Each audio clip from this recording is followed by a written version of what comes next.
So wins on the road are always really important. Tally must be really pleased with a win like that against a high quality opponent like Glenorchy. Yeah, wins on the road and wins at KJ5 are hard to come by. So really, really happy with the performance today, and to get a win down here, which I think we only won one in my time before this game, which was last year. So yeah, real positive.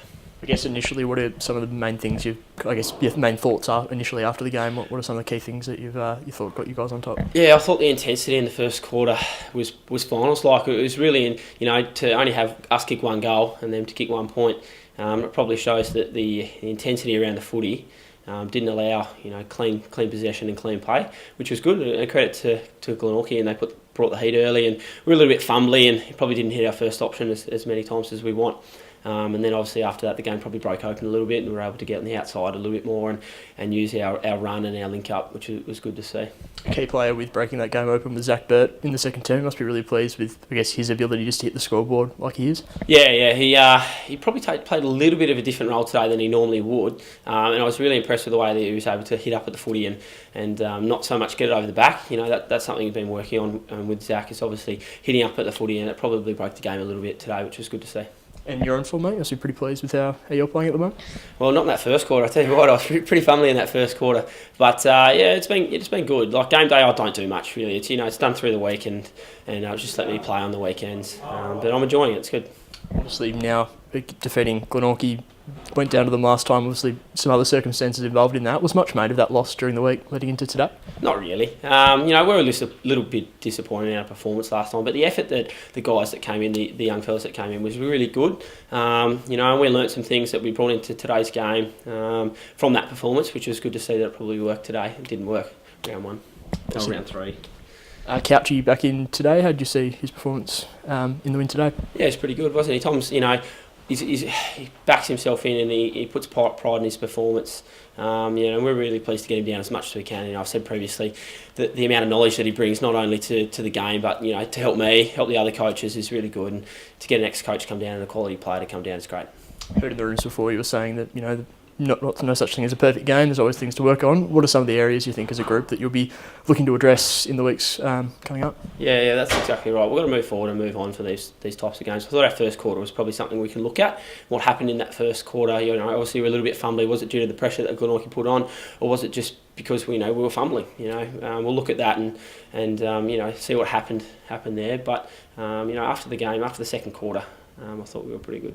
Who were some of the other players that really stood out to you today? Yeah, it's hard to pick out a player. I thought our back six group, back seven, worked really well together today. I thought Sharon Egger, Jay Foon, Aaron Richter Solder down there were a brick wall. They couldn't get past them, and it was good to see that they were setting each other up. And Bo Sharman to come back in today and play a bit of a different role. He played on the wing, on ball, went forward a little bit as well. Was good to see getting him back involved in our system. I was going to ask with Bo, what role do you kind of see moving forward for him? Is it kind of that, I guess, a utility sort of thing that he can move between different parts of the ground whenever you need him? Yeah, well, it's probably a good chance for him to show us that he can play on the wing and on ball. And obviously he played for on ball with Devonport, and he played the role really, really well. So we're excited to see what he could do, and I thought he was pretty good today. So he probably showed that, up the ground, sort of on ball, wing, and he can go back. It's going to be really handy for us coming back end of the year.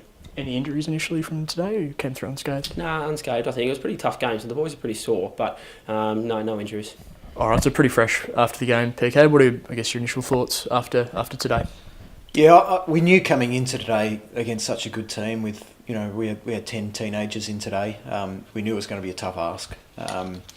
We just wanted them to execute the plan and shut them down, and we thought if we could do that for long enough and sort of sneak a few goals off turnovers, we could give ourselves a chance. And I thought probably up until about the 20-minute mark of that second quarter, they were doing an excellent job of it. And that we had some very fresh kids playing on some really seasoned players, and it was good to see that they could do it. But it's also, a pretty good lesson for them how long you've got to do it for, and how little you can afford to drop off against really good teams. And that through that first 50 minutes, we'd really created a lot of opportunities. We, for a period there, we were right on top in the game.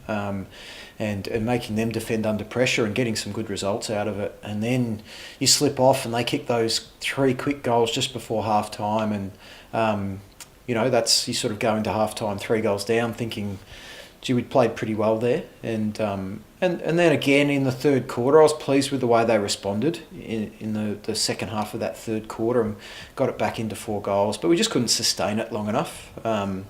Couldn't sustain the pressure at the level it's needed against North Launceston. So it was disappointing to finish the way we did. I sort of, with quite a few guys out and some late withdrawals and stuff like that, I said to Taylor that we owed him one of those because we got them in round 3 in exactly the same circumstances.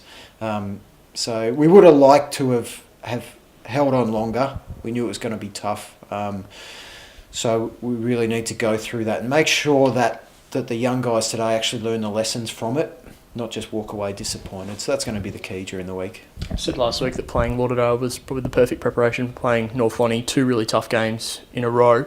Although the results haven't gone your way, I guess, do you view that as being a really good learning experience for particularly the younger players in the team, but also those more seasoned guys, that this is what it takes to be a really good side in the TSL? Yeah, I guess so. I mean, we've got a reasonable number of guys. We've still got eight guys running around from that premiership team. So we've got a good core there.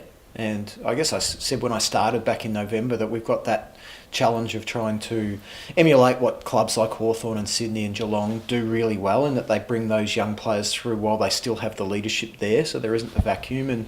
And it's easy to say you want to emulate Hawthorn, Sydney and Geelong. It's harder to do, but we're committed to that. We hope to have some bodies back next week. It's an important game next week against the Tigers, and the more you change that balance where a bit of experience comes in, the better those young guys are, because there's more voices talking to them, and that belief is there behind them, and they feed off those older players.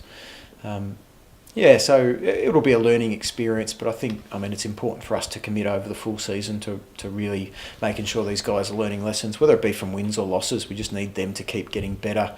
And we want to, by the end of this year, be playing some really good footy again. And we've just got to really invest in that and make sure we keep their belief high and their spirits high, so we keep rolling into these next couple of games. You just mentioned leaders, and I guess how close was Braden Webb to playing today? Was it because with the ankle you were saying earlier in the week? We gave him as long as we could, but at the same time,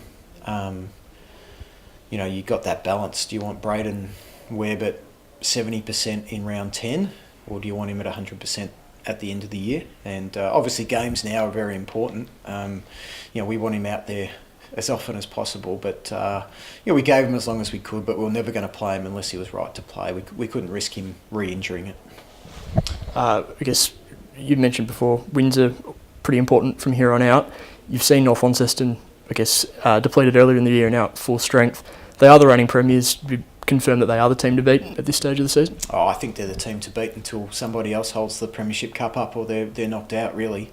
I sort of said earlier in the year, I think they're a club, you put them into a VFL setting, and I think that those bottom teams in the VFL, I think they'd be right around that mark. They have that level of hardness and discipline and organisation, and they just keep coming at you. They don't really relent. And that's, when we played them early in the year and they had some guys out, we played that style of footy. We were really relentless that day. We didn't have the drop-off. We sort of just extended our lead the whole day, and that's the template we're working towards. You look at great teams in any competition, and they're able just to sustain that pressure over the course of a game, and when they drop off a little bit, they're able to cover so the other team doesn't get 4 or 5 goals. And that's probably the challenge for us in a few games lately, that just when we've dropped off, we haven't been able to really lock the game down. So that's something we'll keep working on.